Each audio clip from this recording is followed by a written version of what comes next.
promotion. I know you didn't really want to do an unboxing of this thing, and it didn't really come in a box. No. But I thought it was worth doing a kind of product review because I think it's kind of cool. It has a great sort of practicality to it. I've always seen drinking horns and wondered, how do you ever put that thing down? It doesn't have a bottom to it. If you hold this thing, drinking horns are cool. Skull. Indeed. But drinks are just going to spill everywhere. So, in a number of on that, not being able to put it down. I think that's sort of the point. I've seen mostly in Anglo-Saxon stuff that I've looked at that their horns are much bigger than this, and a lot of the time they're communal and therefore boasting and drinking, and you pass it around in a circle and you boast or make a promise or an oath to your lord, and then you take a sip out of it and pass it to the next person, and hopefully you take a big fat sip. Sharing a communal cup is not a real popular thing to do now. I think if you had a D&D night, no one's going to want to pass around the communal drinking horn. I don't think that's a thing. People are a bit concerned about germs. But this this definitely gives a feel of a feast or something, but you have your own. And what I like about this thing is that unlike a Anglo-Saxon feast where you would pass it around and drink until it was gone, most modern people sip, right? They don't drink until it's empty. So having this allows you to. This stand thing, I haven't found any historical. I can't imagine there is any. No. Really. But I've seen in larger drinking horns, they put it on what to me, in my modern brain, looks like the bottom of a candle thing. A holder candle thing. They just put it on there, and they've got one of the fittings. A lot of drinking horns have fittings around them over the top and at the tip and a few. Right, I think I heard that the only reason that they know that they existed as long as they did is because they have Because we don't get a whole lot of these decomposed.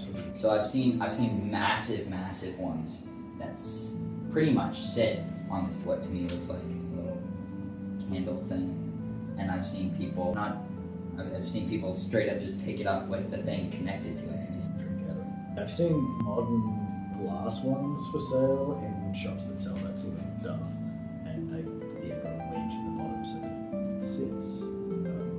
There's also the very popular LARP thing where they practically have what looks like a sword frog.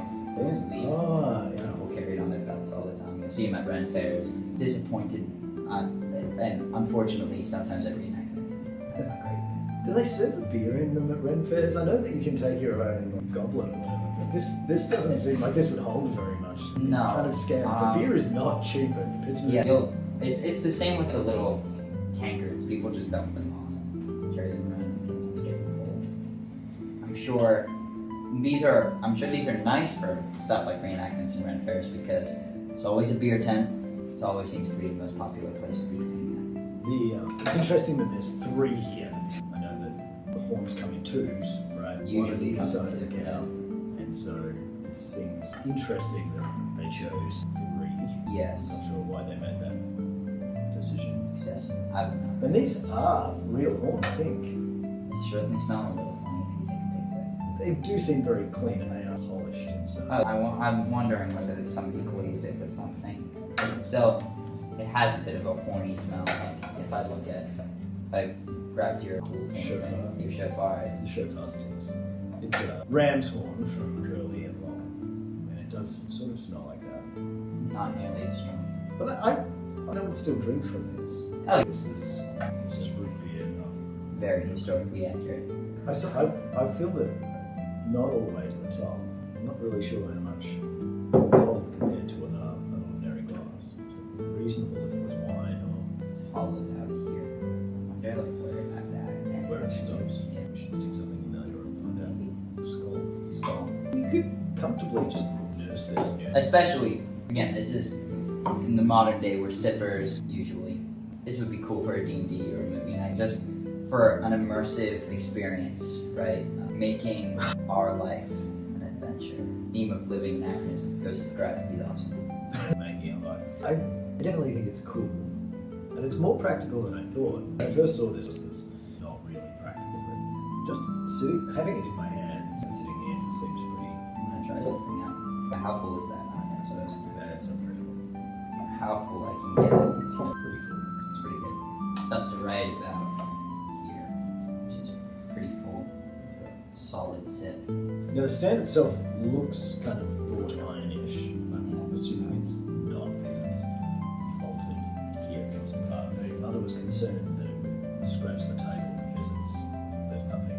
You could, but I don't think it's doing very much. It's not necessarily very heavy either. No, it's. I'm quite pleased with. I know it's all about. It's called anachronistic armory. It's not. We're not Jimmy the Watch Viking. Also great channel. Go subscribe. It's as long as I feel like as long as it's understood that this isn't really a thing. We've got 3 In this points. universe. In this universe, yes. And as far as Unraveling the history of a world that never existed. Also the theme of living mechanism and Shad. But it's cool and it's accessible. I think this was given to us and it was initially bought off of like MacBids. Pretty cheap. The thing that only just occurred to me now is when you moved it around is that if you were doing something outside and you could fill these with whatever and then carry it and serve it to people, then you would think that if you had a tavern or you were creating that sort of atmosphere, you would have a fixed barrel or something that you'd be taking beer or whatever out of. The old that. And then you could fill these and then practically carry more. Yeah. One in each end. I wonder whether you could just dump that. I usually think of having a spigot or a ladle or something for dunking, but I guess that's. I don't know. It's a very anachronistic. I don't know. I imagine like the merry men dunking all that over. So I think this is super cool. Great for an immersive movie night, which I love to have.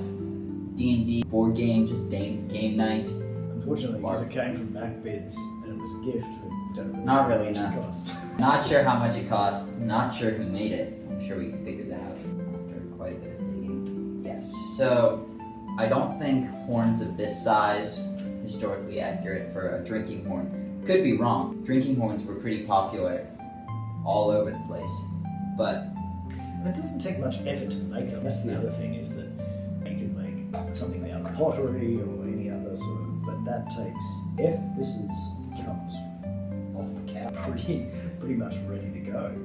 yes, I mean they're relatively hollow.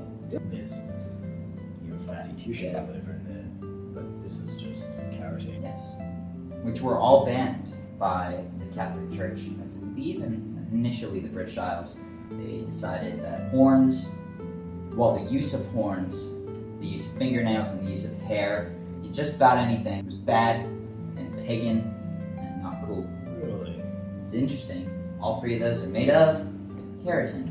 They weren't a fan, so they had it banned initially, I think, in the British Isles, and then it became more widespread throughout all over the place. And then, I always think of a horn as being well, I think I assumed it was, plastic. yes, so I assume what that meant was when I was doing research was in a ritualistic sense.